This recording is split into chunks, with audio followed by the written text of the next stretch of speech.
আমাৰ পঞ্চায়ত ব্যৱস্থা যেতিয়া হ'ব তেতিয়া আমি পুনৰ এই পঞ্চায়তত মূল মানুহ কোনখিনি যিখিনি ডাউন ট্ৰেডেন মানুহ গাঁৱৰ আটাইতকৈ পৰেষ্ট অফ দি প'ৰ কোনখিনি মানুহ সেইখিনি মানুহৰ কাৰণে কংগ্ৰেছে বিভিন্ন ধৰণৰ আঁচনি পঞ্চায়তৰ যোগেদি প্ৰৱৰ্তন কৰিছিল কোনবিলাক মানুহ মই এক্সাম্পল হিচাপে কৈছো দিন হাজিৰা কৰা মানুহ ঠেলা চালক ৰিক্সা চালক নাপিত ধুবা দৰ্জি ৰাজমিস্ত্ৰী কাঠমিস্ত্ৰী গাড়ী চালক motor cycle rickshaw mobile mechanic electrician plumber hotel বা দোকানত কাম কৰা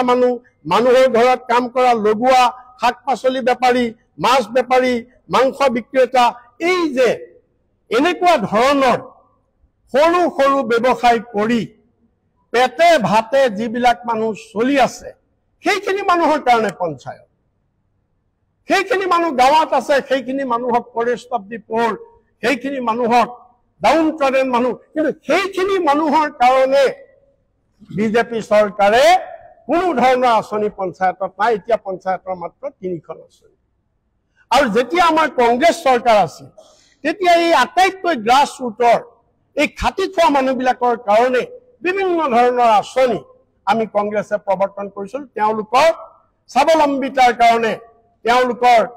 ইকনমিক আপলিফমেণ্টৰ কাৰণে গতিকে সেই কাৰণে আমাৰ পঞ্চায়ত ব্যৱস্থা যেতিয়া হ'ব কংগ্ৰেছৰ সংখ্যাগৰিষ্ঠতা পোৱাৰ পিছত আৰু ইয়াৰ 9 মাহ 8 মাহৰ পিছত যেতিয়া 26ত যেতিয়া আমাৰ চৰকাৰ হ'ব আমি